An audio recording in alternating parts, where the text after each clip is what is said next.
Hello all, my name is Parik Jain and this is TVM Academy. VARC 100, a free practice course for CAT verbal section. RC number 42 of the series.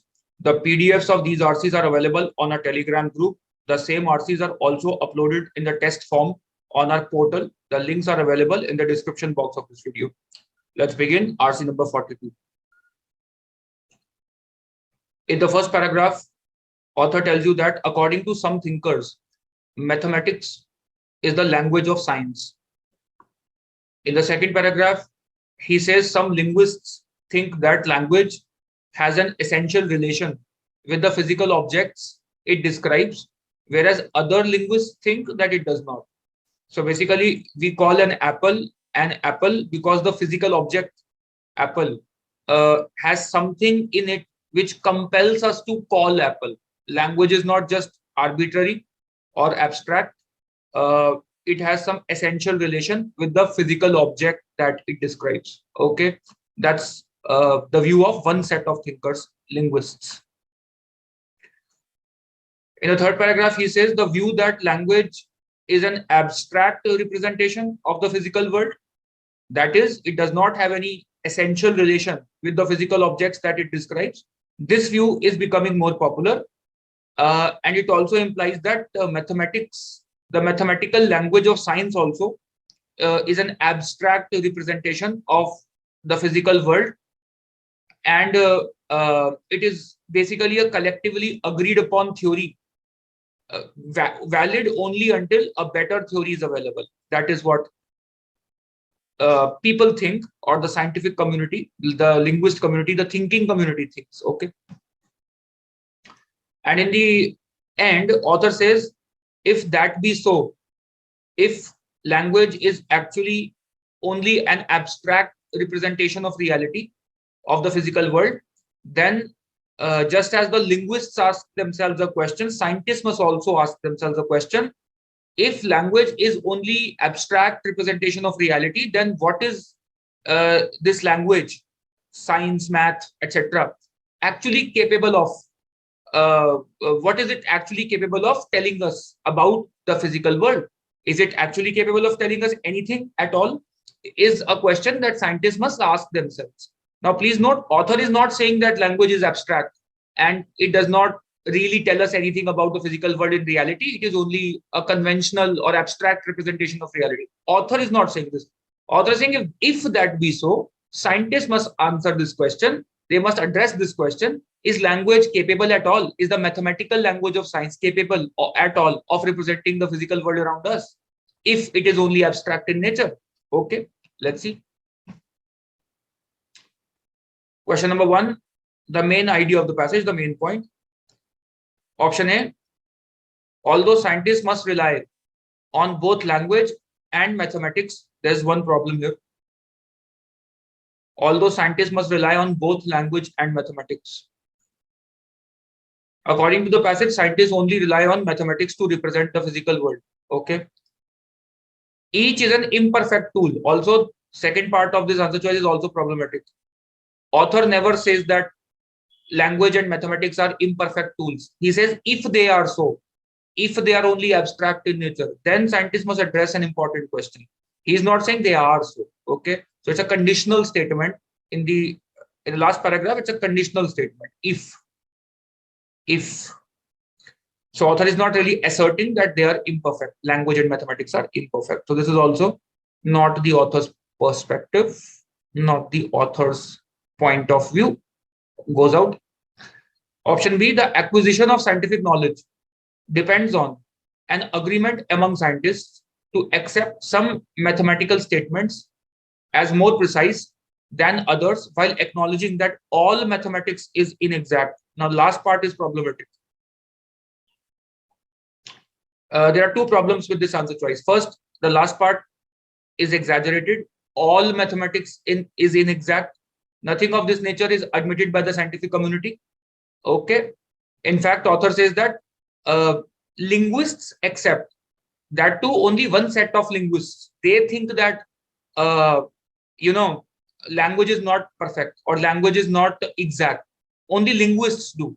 The scientists one set of scientists, do they also believe the same? We don't know. Therefore, this is exaggerated, also wrongly attributed to scientists. It should be linguists. Second problem with option B is that it does not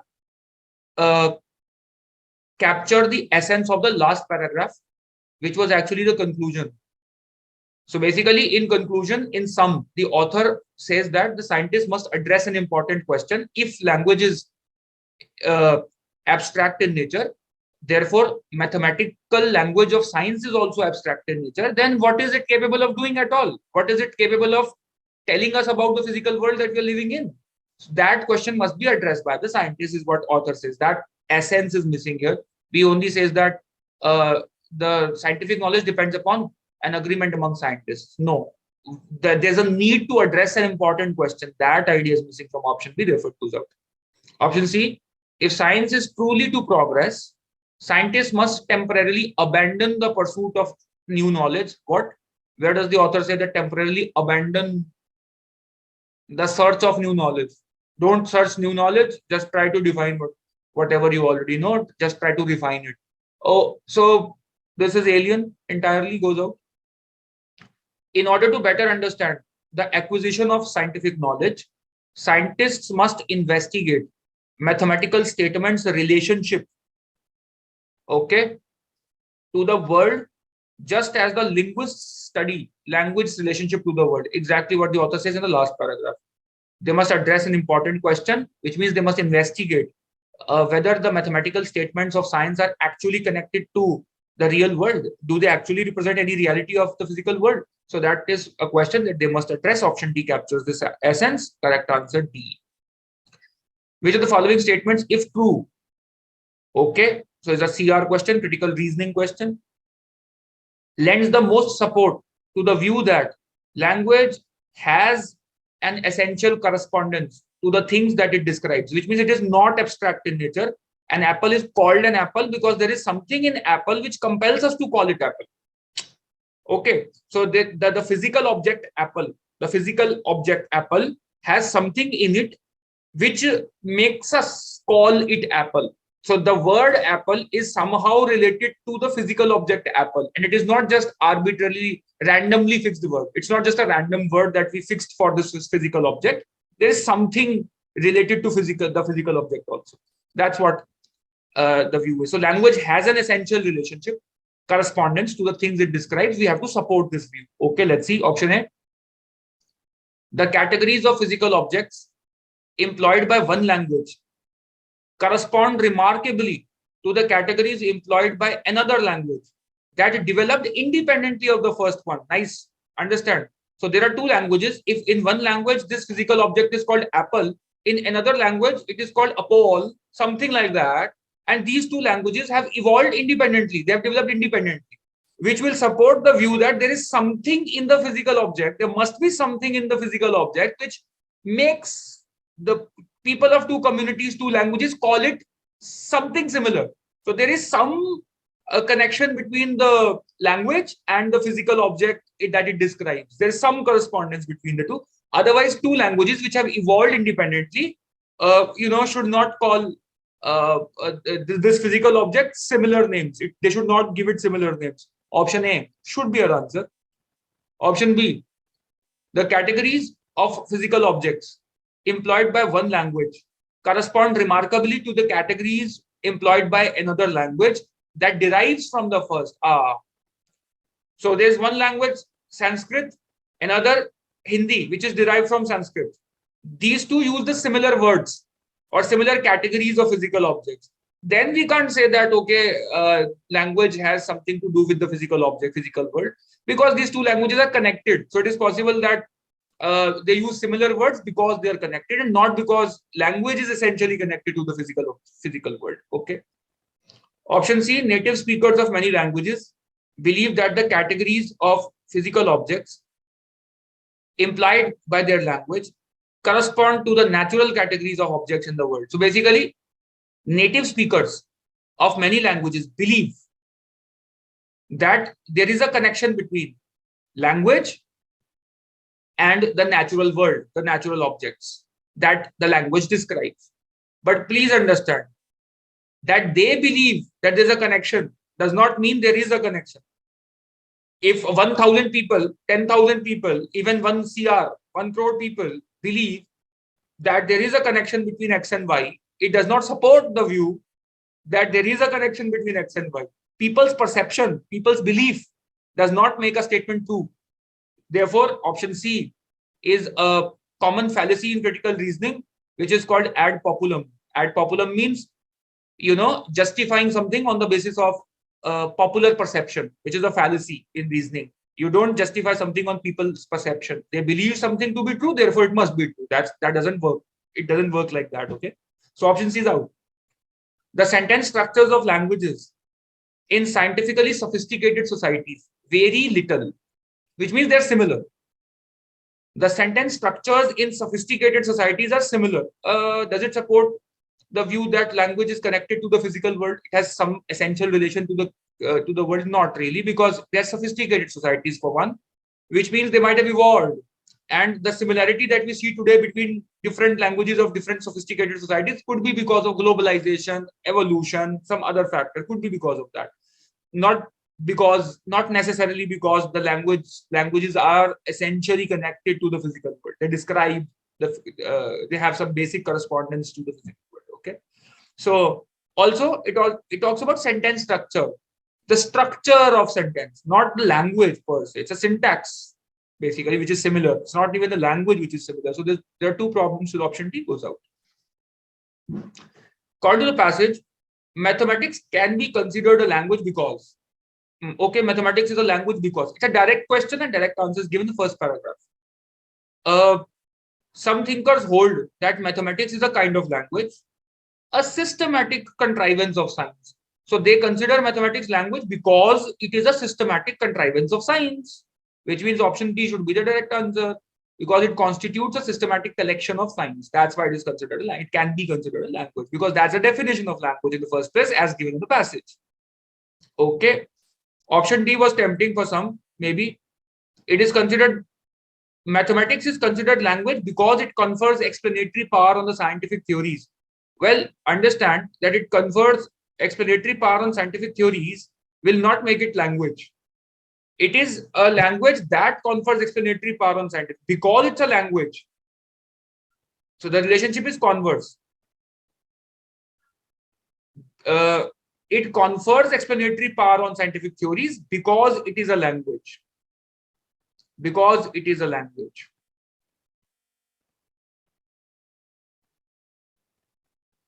And not the other way around. The question says it is a language because.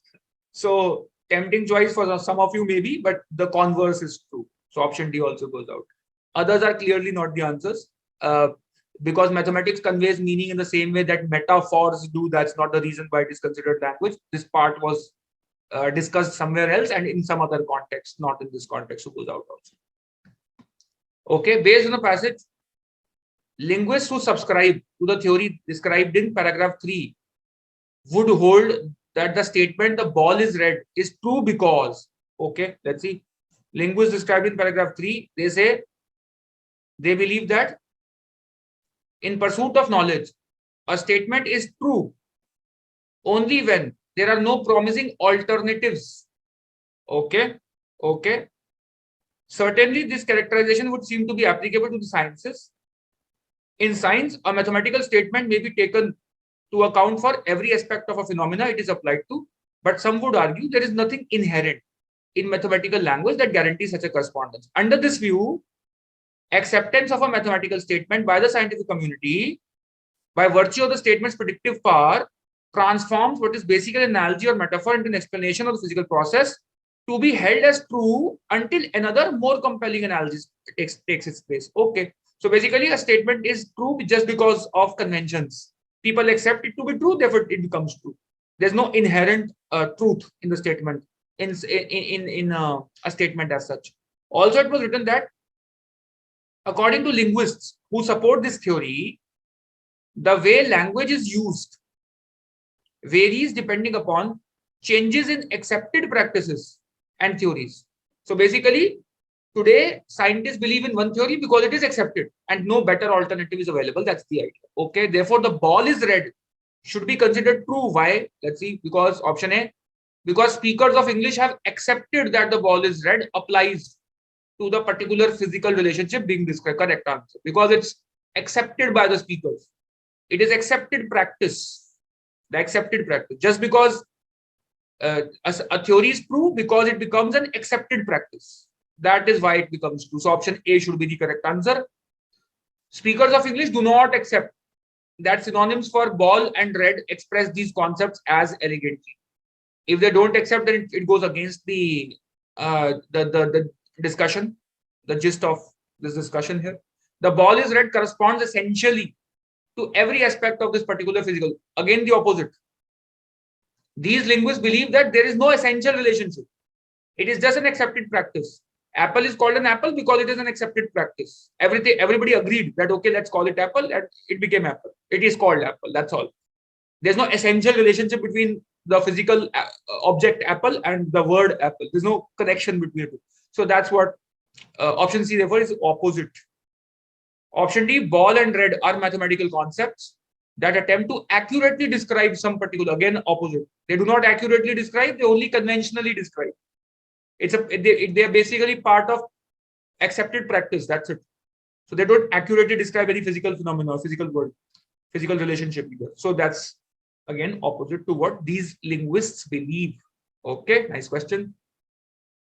Last, author's views about science and language can be summed up as, now please note, this passage is objective in nature, which means author has not given his own view.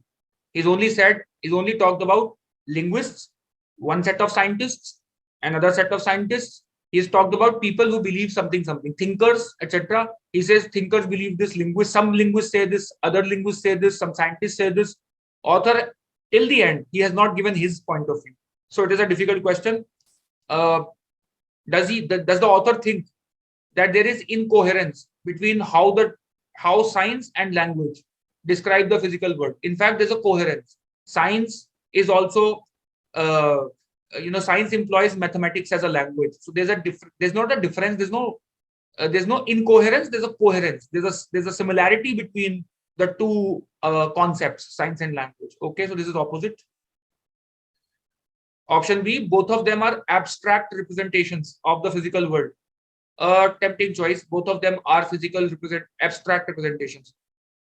Now, please note, there's a conditional statement. If language is abstract, if science is abstract, if the models of science, scientific models, are abstract in nature, they're not real.